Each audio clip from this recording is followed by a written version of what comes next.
All right, I did this on the radio on Mad Dog. I was in for Mad Dog, and the people wouldn't stop calling. So I figured I'd give it a shot here, given we're in the midst of this Olympic break for the WNBA season, for all the Caitlin Clark talk we've been doing. And before Caitlin Clark, for me, there was LeBron James. LeBron James, as you see there, the flag bearer for the United States at the Olympics, the first American men's basketball player to be put in that position. And I would argue that LeBron James is the greatest American athlete ever for a few reasons. One, he's genetically superior, right? Like his blood is made of electrolytes or whatever it is. The guy is physically gifted in a way that cannot be comprehended. Beyond that, he has had the achievements and career that stand out. I mean, he would be a Hall of Famer for the Cleveland Cavaliers. He would be a Hall of Famer for the Miami Heat. And he would be a Hall of Famer for the Los Angeles Lakers. He's the all-time leading scorer in basketball history. And if you think that's not a big deal, Kareem Abdul-Jabbar, the only way I ever heard that guy introduced was as the NBA's all-time leading scorer. And he was a 6-time MVP and 6-time champion. That's as many championships as Michael Jordan had and more MVPs. But yet that was the only way he was introduced. Obviously, LeBron has won titles. He's won MVPs. He's won gold medals. He is going into his 22nd season. He's about to be 40 years old, and he is still the best player on the United States basketball team. That is just out of control absurd. Now, there are other arguments. Michael Jordan is one of them. I mean, generational impact for Jordan is a pretty damn good argument. Carl Lewis and what he did in track and field. Obviously, way back in the day, there's Jim Thorpe, Wilt Chamberlain, a transcendent level athlete. There are the cultural, impact people, Muhammad Ali, of course, and so many others on and on down the line. I know people would bring up Michael Phelps. It is of my opinion that the best athletes don't wind up in swimming pools. That's just not where, like, when somebody says, oh, look at this athlete, that's not the first place they go, though he could be argued as the greatest Olympian ever, and certainly is the best swimmer ever. Simone Biles is about to do amazing stuff at this Olympics. And there are so many different names that are worthy of being mentioned. But when I bring up LeBron in the context of this channel, there are a lot of Caitlin Clark fans, obviously, who watch and consume this channel. Well, before I could be dubbed a Caitlin Clark stan or Caitlin Clark bandwagon lover, I was that for LeBron James. This used to be in the background of my shot. And that's another thing about LeBron. He was a high school phenom who became, he lived up to all that hype and became what he's become and is still doing it. And I've said that in some ways Clark is Michael Jordan, and in some ways she is LeBron James, because she's Michael Jordan in the sense that since she arrived on the landscape, the sport is never going to be the same, right? It has completely changed. And that's Michael Jordan.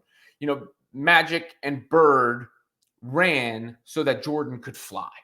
And the NBA is what it is today in large part because of Michael Jordan. Hell, the other teams in the Olympics are where they are in large part because of Michael Jordan and that dream team. People still hold on to that dream team with nostalgia. I guarantee you there'll be comments below that are like, yeah, they almost lost to South Sudan. LeBron almost lost to Germany.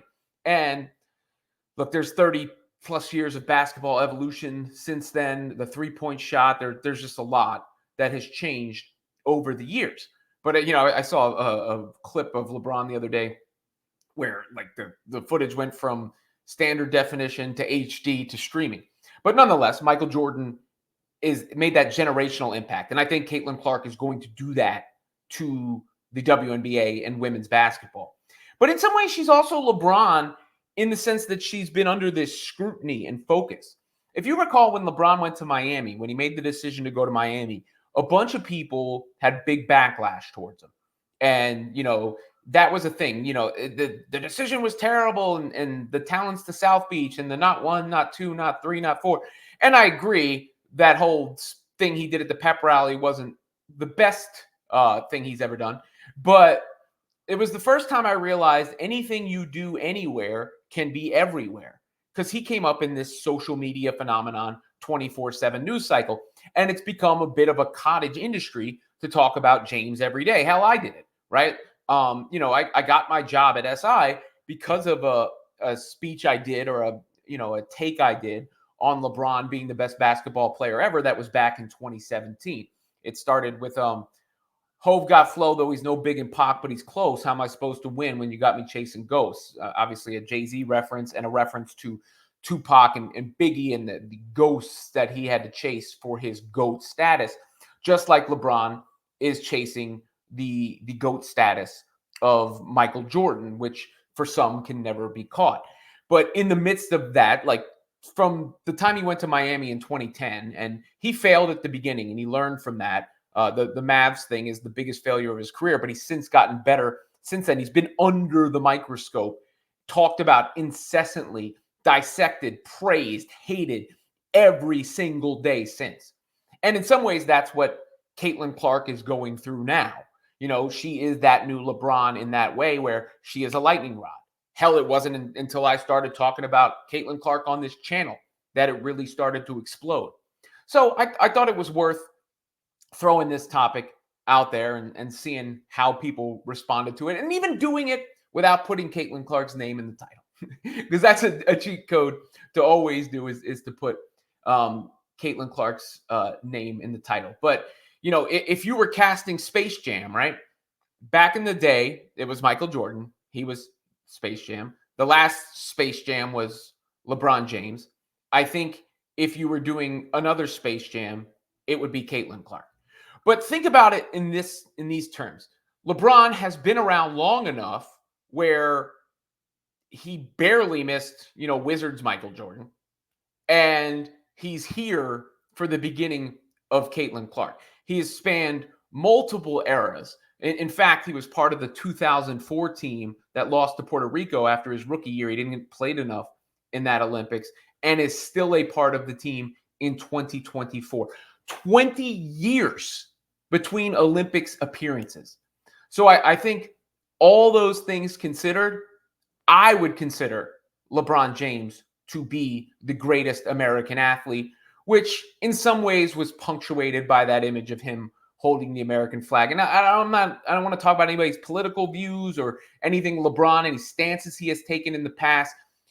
This is somebody who came up as a young kid and is now an old man, a veteran of the league, and it is still going. Like, what he's doing is more impressive than what Tom Brady did at a later stage, because he's got to play defense. He's got to run the floor. He's got to do all those things. Well, Brady would just step back, drop back, and pass.